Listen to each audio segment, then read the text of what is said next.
peu d'entre vous connaissent l'aventure que j'ai vécue durant 56 ans au Soudan.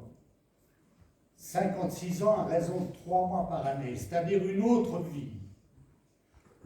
Surtout que quand je rentrais, je travaillais sur différents bouquins avec toute une équipe c'est plus que les années du Soudan. C'est aussi les années que j'ai passées ici. Donc une double vie que plusieurs d'entre vous connaissent. Et c'est pour ça que j'avais à cœur de présenter dans ma commune quelques éléments de l'expérience vécue pendant ces 56 ans.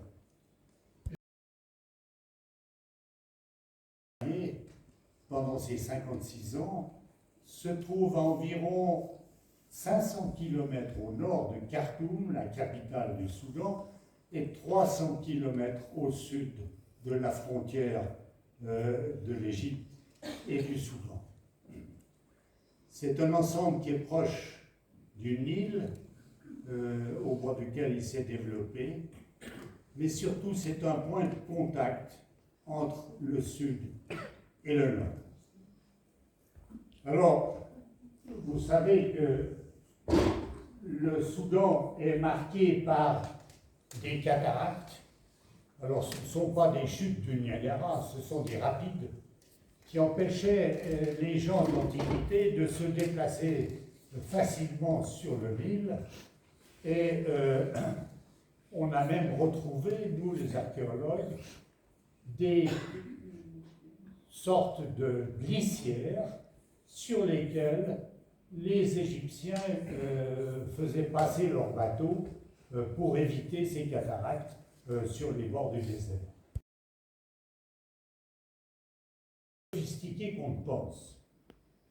Et l'une des découvertes principales qui a été faite, et je ne suis pas seul en cause, puisque on a travaillé avec de nombreux spécialistes du monde entier et des spécialistes de Genève, de Suisse en particulier, et on s'est aperçu peu à peu que cet ensemble correspondait à une société très civilisée, même si elle était noire, et que cette société pouvait être définie dans le cadre de ce royaume comme un État complexe, comme une civilisation que l'on aurait acceptée que si elle avait eu une écriture. Et pourtant, les gens de Kerma n'avaient pas d'écriture, ils utilisaient l'écriture des gens voisins, des Égyptiens. Dès lors, ça a été de surprise en surprise, parce que au lieu de découvrir une zone de barbares, eh bien ces Noirs nous livraient une zone très sophistiquée, très complexe, et c'est pour ça que nous avons fouillé en détail toute la ville de Kerma.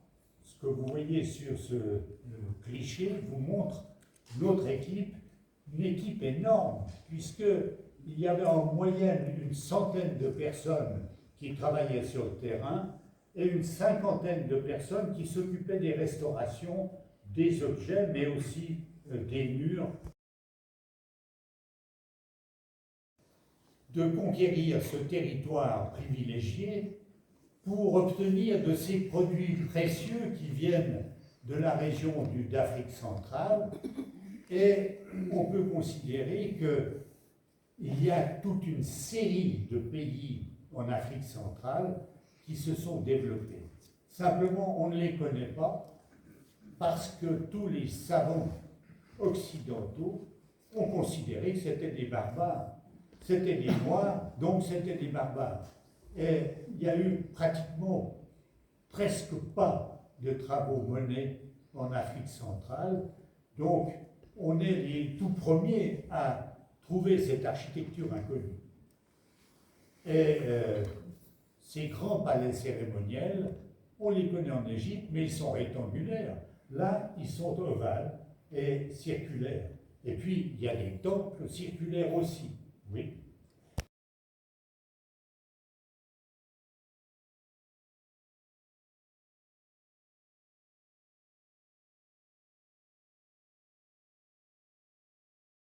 une fosse. On a attendu longtemps avant de l'ouvrir. En effet, 2 ans auparavant, on avait retrouvé sur toute la surface de cette zone, de ce secteur, des milliers de feuilles d'or qui flottaient dans le vent. Elles étaient appliquées sur du plâtre et très vite je me suis rendu compte qu'il y avait des petits de lin qui commençaient